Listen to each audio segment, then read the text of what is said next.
संस्कृत Cersei YouTube च्यानलमा जोडिनुभएका यहाँहरू सम्पूर्णमा हार्दिक स्वागत गर्दछु र आज म यहाँहरूलाई यो नवरात्रको सन्दर्भमा दुर्गा सम्बन्धी कथाको परम्परा के कस्तो रहेको छ, वैदिक एवं लौकिक ग्रन्थहरूमा दुर्गा सम्बन्धी कथाहरू के कस्ता रहेका छन् भन्ने विषयमा जानकारी गराउन गइरहेको छु।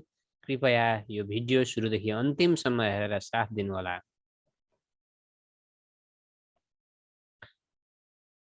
अहिले दुर्गा पूजाको महोत्सव छ। शक्तिपीठहरूमा भक्तजनको घुइँचो लागेको छ। आश्विन शुक्ल प्रतिपदादेखि नवमीसम्मका 9 दिन विशेष गरी भगवती दुर्गाको उपासनामा नेपालीहरू तल्लीन छौँ। शैव, शाक्त, वैष्णव, गाणपत्य, जैन, बौद्ध आदि भिन्न सम्प्रदाय अनुसार उपासना र कर्मकाण्ड पद्धतिमा भिन्नता रहे पनि शक्ति वा दुर्गा उपासनाप्रति सबै सम्प्रदायको आस्था रहेको छ। भगवती दुर्गालाई पराशक्ति र सर्वोच्च देवता मानिन्छ। दुनियाँका सबैजसो धर्मले ईश्वरको कल्पना गरेको छ। ईश्वरलाई पुरुष तत्त्वका रूपमा लिएको पाइन्छ, तर शाक्त सम्प्रदायले भने स्त्रीलाई सर्वोपरि मानेको छ। गणेश, सूर्य, देवी, शिव र विष्णु यी पाञ्चयन देवताको पूजन सनातनदेखि चलिआएको पाइन्छ। सबै देवतालाई उत्तिकै महत्त्वका साथ आराधना गर्ने र देश, काल, परिस्थिति, प्रयोजन एवं पर्व अनुसार खास खास देवताको पूजनलाई प्राथमिकता दिने पनि हाम्रो प्राचीन वैदिक सनातन धर्मको मान्यता हो। भगवती दुर्गाका कथा सन्दर्भहरू वैदिक ग्रन्थहरूमा समेत उल्लेख भएका छन्। त्यसपछिका पौराणिक ग्रन्थहरूमा अझ विस्तृत ढङ्गले दुर्गा कथा, उपासना र पूजनको परम्परालाई प्रस्तुत गरेको पाइन्छ। भगवती दुर्गासँग सम्बन्धित वैदिक एवं लौकिक ग्रन्थहरूमा सङ्केत गरिएका सन्दर्भहरूलाई यहाँ संक्षेपमा प्रस्तुत गरिन्छ। यजुर्वेदमा पनि देवी स्तुति सम्बन्धी मन्त्रहरू पाइन्छन्, जस्तो तिस्रो देवीर बहिरेद, जुन यजुर्वेद संहिता अध्याय 27 मा यो रहेको छ। त्यस्तै देवी तिस्रो देवी यो अध्याय 28 मा रहेको छ। यस्ता मन्त्रहरू देवीको स्तुतिमा केन्द्रित छन् यजुर्वेदमा। त्यस्तै कृष्ण यजुर्वेदको तैत्तरीय संहिताको प्रथम भाग 10औं अनुभागमा पनि भगवतीको चर्चा पाइन्छ। त्यस्तै अथर्ववेदमा षण्णो देवी पृश्नी सरस्वतीम सुकृतो हवन्ते, यो काण्ड 2 र काण्ड 18 मा यस्ता मन्त्रहरू रहेका छन्। आदि मन्त्रद्वारा देवीको उपासना गरिएको देखिन्छ। वैदिक वाङ्मय अन्तर्गतको प्राचीनतम ग्रन्थ ऋग्वेदको चौथो मण्डलको 10औं अध्याय सूक्त 125 मा जगदम्बा भगवती सम्बन्धी चर्चा पाइन्छ। अहम रुद्रेभिर्वसुभि इत्यादि सूक्तलाई दुर्गा सप्तशतीमा समेत समावेश गरिएको पाइन्छ। यस सूक्तमा देवीले आफूलाई सम्पूर्ण चराचर जगतको कारण बताउँदै सम्पूर्ण प्राणीहरूमा आफ्नो अवस्थिति रहेको बताएको कुरा प्रस्तुत छ। ऋग्वेदमा नै रात्रि, व्याख्य, दायती इत्यादि मन्त्रद्वारा गरिएको रात्रि स्वरूपा भगवतीको स्तुतिपरक रात्रि सूक्त पाइन्छ।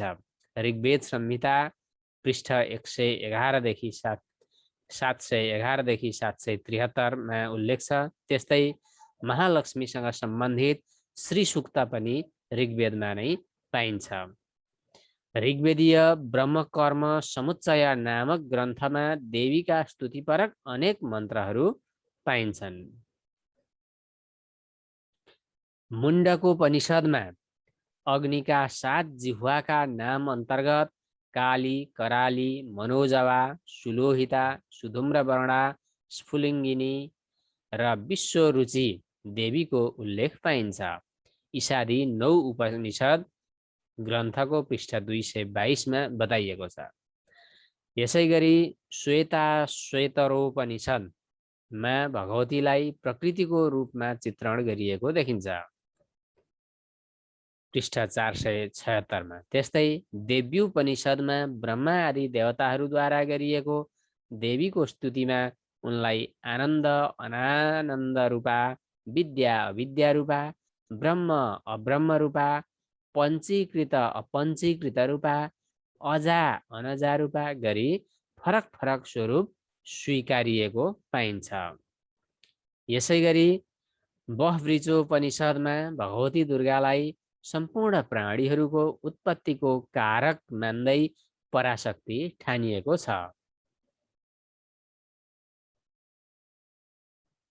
यहाँ देवीलाई श्री त्रिपुर सुन्दरी, बाला अम्बिका, बगला मातङ्गी, स्वयंवर कल्याणी, भुवनेश्वरी, चामुण्डा, चण्डा, बाराही, तिरस्करिणी, राजमातङ्गी, शुक श्यामला, लघु श्यामला, स्वारूढा, प्रत्यङ्गिरा, धूमावती, सावित्री, सरस्वती, ब्रह्मानन्द कला आदि नामबाट चिनाइएको छ। त्यस्तै सरस्वती रहस्योपनिषद, सौभाग्य लक्ष्मी उपनिषद, कालिकोपनिषद, गायत्री उपनिषद, लक्ष्मी उपनिषद, त्रिपुरोपनिषद आदिमा पनि देवी विषयक स्तुतिहरू पाइन्छन्। ब्रह्मवैवर्त पुराणको प्रकृति खण्डको पहिलो अध्यायमा दुर्गा, राधा, लक्ष्मी, सरस्वती र सावित्री गरी 5 देवीका अंशकला र कलांशको समेत वर्णन गरिएको छ। यसैगरी प्रकृति खण्डको चौथो अध्यायमा मूल प्रकृतिका अंशभूत वाणी वसुन्धरा, गंगा, षष्ठी, मङ्गला, चण्डिका, तुलसी, मानसी, निद्रा, स्वधा, स्वाहा र दक्षिणा देवीको चरित्रलाई उल्लेख गरिएको छ। यहाँ भगवान कृष्णले वृन्दावनमा पूजा गरिएकी, मधुकैटभद्वारा डराएका ब्रह्मा र शिवद्वारा आराधना गरिएकी, इन्द्रादि देवताद्वारा आराधना गरिएकी र राजा सुरथले नदी किनारमा पूजा गरिएकी देवीको मनोहारी स्तुति पाइन्छ। यहाँ प्रकृति कवच र भगवती कवच पनि प्रस्तुत गरिएको छ। मार्कण्डेय पुराणका यिनै अध्यायहरूलाई छुट्टै संग्रह गरिएको छ, जसलाई दुर्गा सप्तशती वा चण्डी पुस्तकका नामले चिनिन्छ। दुर्गा सप्तशतीको प्रारम्भमा देवी कवच, अर्गला स्तोत्र, किलक स्तोत्र र रात्रि सूक्त समाविष्ट छ भने अन्तमा देवी सूक्त, प्राधानिक रहस्य, वैकृतिक रहस्य र मूर्ति रहस्य प्रस्तुत गरिएको छ। सोही पुस्तक हामी नवरात्रभरि घर घरमा र देवीका मन्दिर मन्दिरमा पाठ गर्छौं। वामन पुराणको 19औं अध्याय पछिका सन्दर्भहरूमा मार्कण्डेय पुराणमा उल्लेख भए अनुसार नै देवीको पराक्रमको कथा समाविष्ट भएको देखिन्छ। देवीले विभिन्न देवताहरूबाट तेज प्राप्त गरी सुशोभित बनेको प्रसङ्ग उल्लेख छ। पद्मपुराणको सृष्टिखण्डको 17औं अध्यायमा स्थान अनुसारका देवीको भिन्न भिन्न नामको चर्चा छ, जस अनुसार चैत्र रथमा मदोत्कटा, हस्तिनापुरमा जयन्ती, कान्यकुब्जमा गौरी, मलय पर्वतमा रम्भा, एकाम्रकमा कीर्ति, गोकर्णमा भद्रकाली, स्थापतिश्वरमा भवानी, श्रीशैलमा माधवी, बराहशैलमा जया, शालिग्राममा महादेवी नामले चिनिँदै आएको उल्लेख छ। शिवपुराणको उमा संहिताको 5औं अध्यायमा देवीलाई जगदम्बिका, महामाया, जगद्धात्री, शक्तिरूपा, त्रिगुणा आदि नामबाट चिनाइएको छ। यस पुराणमा महिषासुर वधोपाख्यान, धूम्रलोचन चण्डमुण्ड वधोपाख्यान र निशुम्भ शुम्भ वधोपाख्यानको उल्लेख छ। यसैगरी देवी पुराणको पहिलो अध्यायमा देवीको महात्म्य, ब्रह्मा, विष्णु र महेश्वरद्वारा गरिएको देवी स्तुति र देवीले बताए अनुसारको पूजन पद्धतिलाई समावेश गरेको देखिन्छ। यसै गरेर कालिका पुराणमा काली नामले चिनिएकी योगमायाको महात्म्यको दार्शनिक वर्णन छ। यस पुराणमा मरेकी सतीदेवीको अङ्गपतन भएको विषय प्रस्तुत छ, जस अनुसार महाभागा, कात्यायनी, कामाख्या, पूर्णेश्वरी, ललिता, कान्ता आदि नामबाट देवी विख्यात रहेको चर्चा पाइन्छ। त्यसैगरी हिमालय पुत्री पार्वती, कालीको जन्म, तप, विवाह आदि सन्दर्भलाई पनि यहाँ विवेचन गरिएको पाइन्छ।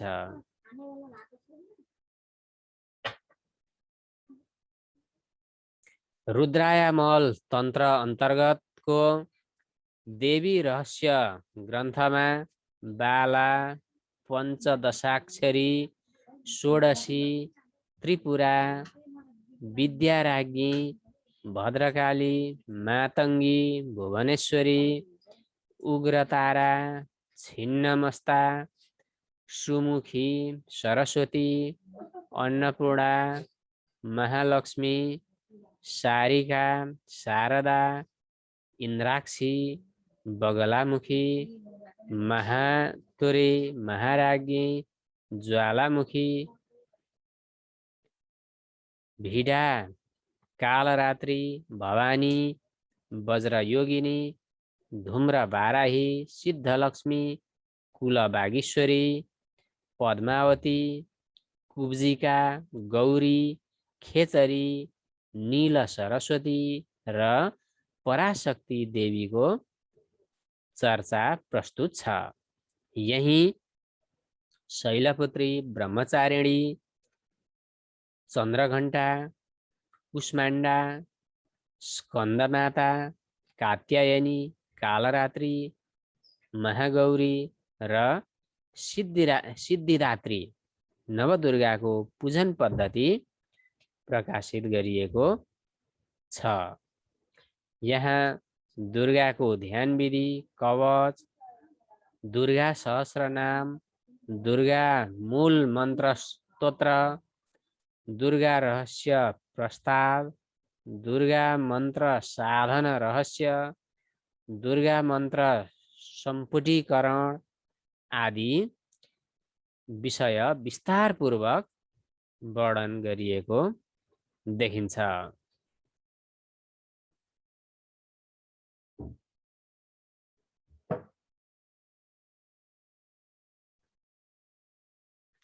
दुर्गा भवानीलाई धर्म, अर्थ, काम र मोक्ष 4 पुरुषार्थ प्रदान गर्ने देवी मानिन्छ। देवीका सन्दर्भ अनुसारका अनेक स्वरूपहरूको चर्चा पाइन्छ। वैदिक र पौराणिक सबैजसो ग्रन्थहरूमा कुनै न कुनै रूपमा भगवतीको प्रसङ्ग उल्लेख भएको देखिन्छ। दुर्गा भवानीको पूजा आराधनाबाट मानिसले चिताएको कामना पुरा हुने विश्वास गरिन्छ। शारदीय नवरात्रमा शैलपुत्री, ब्रह्मचारिणी आदि नवदुर्गा पूजनको विशेष महत्त्व रहेको छ। यस समयमा विभिन्न शक्तिपीठहरूमा वैदिक विधि अनुसार पायस बलि र कुष्माण्ड बलिद्वारा नवदुर्गा भवानीको पूजा गरिन्छ। शक्तिपीठहरूमा पशु बलि मार्फत पूजा गर्ने प्रचलन रहिआएकामा पछिल्लो समयमा अहिंसात्मक दुर्गा पूजनको अभ्यास बढ्दै गएको देखिन्छ।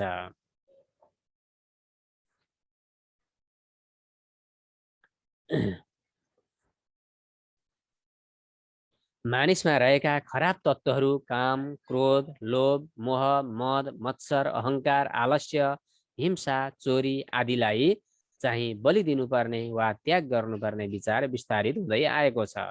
बडा दशैंका अवसरमा महाकाली, महालक्ष्मी र महासरस्वतीको पूजा आराधना गरिन्छ। भगवतीले दानवी शक्तिमाथि र रामले रावणमाथि विजय हासिल गरेको खुसियालीमा भवानीको प्रसाद स्वरूप दशैंमा रातो टिका र जमरा लगाउने प्रचलन रहेको छ। जौ तथा गहुँको जमरा लगाउनाले सुख, शान्ति र स्वास्थ्य लाभ हुन्छ भन्ने मान्यता छ। जमरालाई महौषधिका रूपमा समेत लिइन्छ। देवीलाई शक्तिको प्रतीक मानिन्छ। वीरता, शौर्य र विजयका लागि देवी पूजनको परम्परा रहिआएको छ। मानिसभित्र रहेका दुर्भावना रूपी शत्रुहरूलाई निर्मूल गर्ने शक्ति प्राप्त गर्न जगत जननी भगवतीको अनुकम्पा आवश्यक ठानिएको छ। नेपालीहरूले भगवती शक्ति वा प्रकृतिको पूजा गर्नु आदिम परम्परा हो, संस्कृति हो र सभ्यता हो। देवीको उपासनाबाट आफूमा आत्मिक शक्ति बढेको हामी अनुभव गर्छौँ।